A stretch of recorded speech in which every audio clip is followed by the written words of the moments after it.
Star Wars The Rise of Skywalker and its teaser trailer made its debut just 1 week ago over at Star Wars Celebration, leaving a lot of fans asking a lot of questions as to where director and writer J.J. Abrams is taking us in this story that will conclude the Skywalker saga. This is Mike Zero. If you guys are new to the channel, do make sure to subscribe to see future Star Wars content.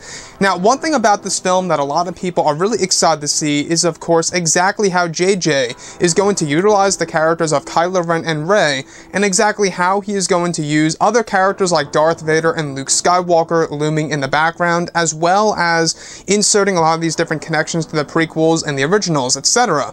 Now, these past couple of weeks or so, we've been learning a whole lot more about this film, and when it all comes down to one of the concept art descriptions, this is where things begin to get very exciting. Now, specifically, a description of Kylo Ren standing on a large stage in front of an army of stormtroopers. It's described to be a sequence within the first act of the film, in which Kylo is making a speech about the legacy of the Empire and Darth Vader.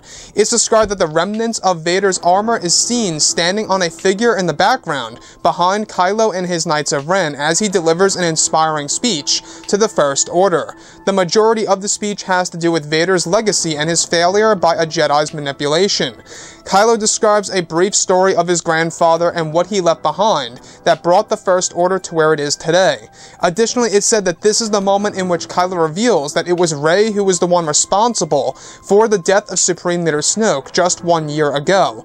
Kylo in the beginning of the film is said to constantly tell the First Order to beware of Rey as she holds the power of a Jedi and to go on the hunt for her around the galaxy. So I want to go over a couple of parts about this and as to why this is yet another parallel to, of course, The Force Awakens, what JJ did with General Hux. Now, with Hux, we got that speech, which was obviously a nod to a lot of other things in the Star Wars universe, and of course, in reality. And when we look at Episode 9, we do know that J.J. Abrams is really trying to sell Kylo Ren now as, of course, the supreme leader of the First Order, and of course, basically taking over Snoke's role. Now, in case you guys did not know, there is going to be a handful of new stormtroopers in this movie. We have mountain troopers, we have jump troopers, and we even have the codename Sith troopers, which are going to be those red stormtroopers that are also called the Red Fury.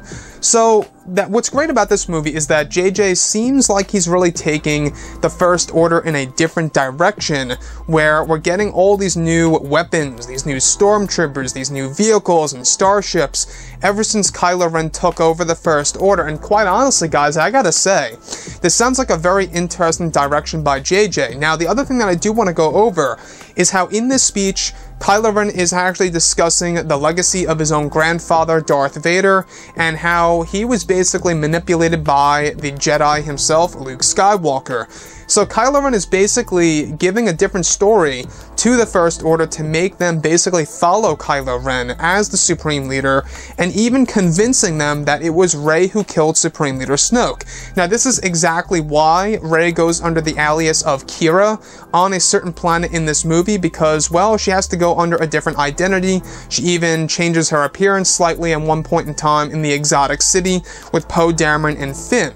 So that's one thing to look forward to, is that is also based off of the comics that are canon, by the way, in which Luke Skywalker had to change his identity and appearance in order to do something on a specific world, which is another nod by J.J. Abrams to the comics. A lot of hardcore fans, I think, are going to notice all these different nods and connections to the comics, the books, the novels, you name it.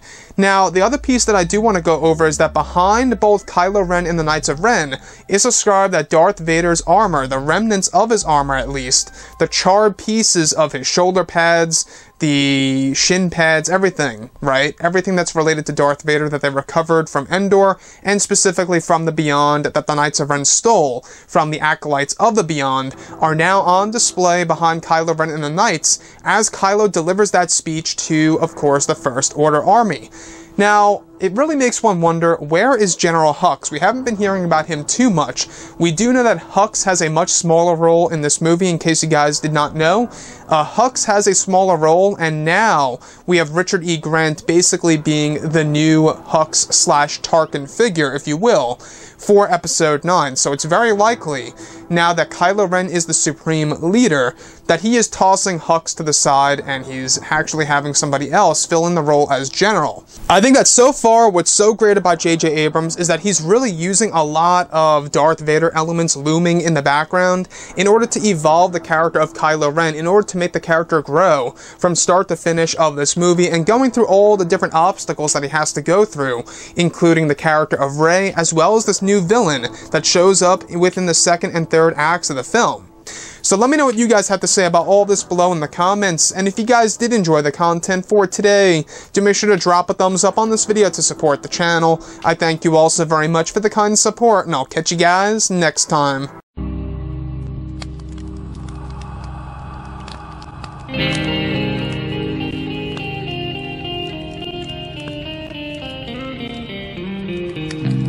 Gun in hand, we are alone again. From night to moon, we hear them moans again.